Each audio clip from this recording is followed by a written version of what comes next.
Destiny 2, what to make of you, huh? So many people are happy that you came out. I even bought into the hype, thanks Mooch. But anyway, I figure I'd give some early impressions and thoughts about Destiny 2 as well as some gameplay. Now, I'm still quite early on in the game, and if you played the beta, you will realize that, you're going to have to replay the first 35 minutes again anyway, just like you did with the first one. So what they gave you in the beta, you have to replay in the actual game to start with. So once you get that out of the way, then you kind of jump into more of the meat and potatoes of the game. And I have to say, the game still looks amazing. I think the game graphically is phenomenal. I think that even though the frame rate's only 30 frames per second, that it's smooth and it's really not noticeable as you may think that it would be, just given that we're so used to 60 frames per second with the shooters this gen. So again, there's a lot of stuff going on in terms of particle effects and just things in general, so I think you have to keep that in mind as well. And then as far as like the shooting and stuff, again, the mechanics are really quite flawless, and they come together well. Bungie's done a really good job with that. The narrative, there's actually a pretty good story to be found here. Kind of screws over the players from the first game, given that you have to start all over, but I mean, what could you expect? Did you really expect people to just keep all their stuff and their levels and things like that?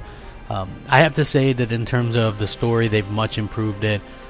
In Destiny 1, there was the terrible Grimoire card ideas. They didn't even know what the darkness was or anything like that.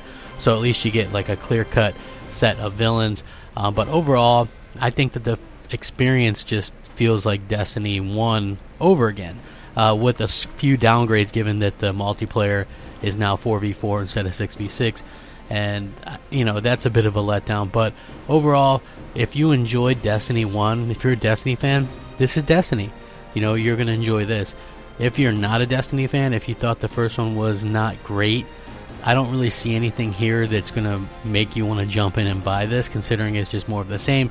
And just from my personal point of view, Destiny 2, just doesn't feel good. I don't know. It's hard to explain. For me personally, it doesn't feel like that big of an improvement. It feels just like you're playing Destiny. I mean, if you're looking at this game or the first one, you probably wouldn't be able to tell right away which was which.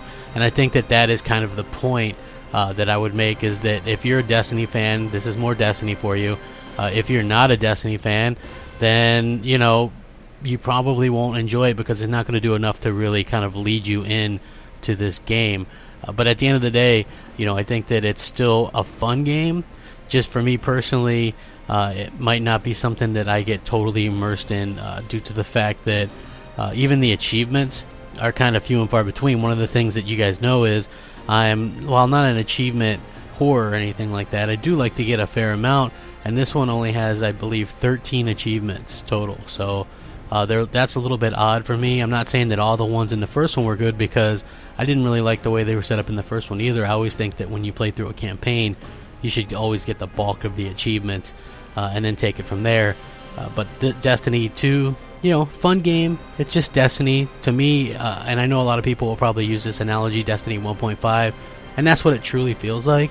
But if you're a Destiny fan, you're going to enjoy it. If you're not, if you've never played Destiny, it's a good idea to jump in there with this one, because it does have some slight improvements, and it is fun.